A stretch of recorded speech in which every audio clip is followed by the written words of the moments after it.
In the hallowed chronicles of faith, certain moments stand as pillars of divine revelation, shaping the destiny of a people for all time. Upon the summit of Mount Sinai, a place where heaven and earth converged, a profound encounter was unfolding. The peak was veiled in a thick, tempestuous cloud, shot through with flashes of ethereal light, a sign of the awesome presence of the Almighty. Amidst this sacred theater, the prophet Moses stood, his face aglow, not from the sun, but from the radiant glory of God. He was not a mere spectator, but a chosen confidant, his heart and mind open, listening with rapt attention as the voice of the Creator resounded through the thunder, revealing a plan of magnificent and holy design. This was the moment the blueprint for a sacred dwelling, a sanctuary for God among His people, was conceived. The divine instruction was precise, a holy architecture meant to be realized by human hands guided by heavenly wisdom.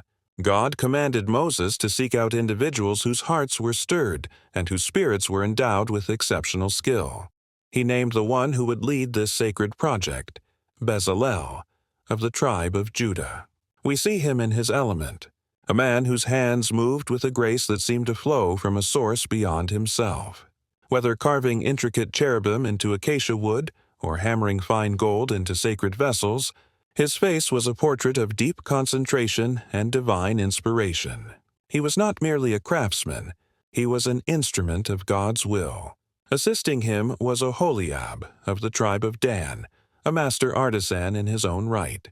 Working in perfect harmony with Bezalel, Oholiab's expertise was manifest in the fine-spun linens and the vibrant, artful tapestries, weaving threads of blue, purple, and scarlet into patterns that told a story of devotion and celestial beauty.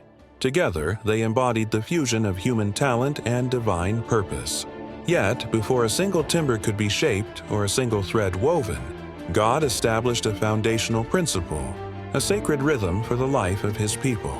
He reiterated the covenant of the Sabbath, a day of complete rest and holy observance. Across the sprawling camp of the Israelites, this commandment brought a profound and peaceful stillness. The clamor of daily life ceased, replaced by a serene atmosphere of reverence and reflection.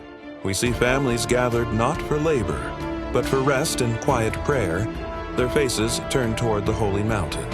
The artisan laid down his tools, the shepherd guided his flock to a quiet pasture, and the entire community paused in unison. This day of rest was not merely an absence of work, but a powerful, active sign of the eternal covenant between the Israelites and their God, a weekly reminder of their creation and their redemption, a sanctuary in time.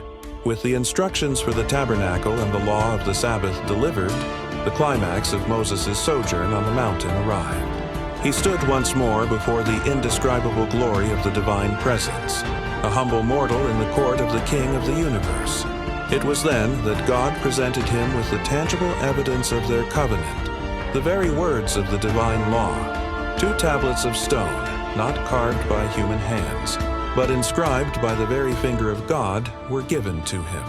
The characters on the stone pulsed with a soft, heavenly light, containing the 10 commandments that would form the moral and spiritual bedrock of the nation.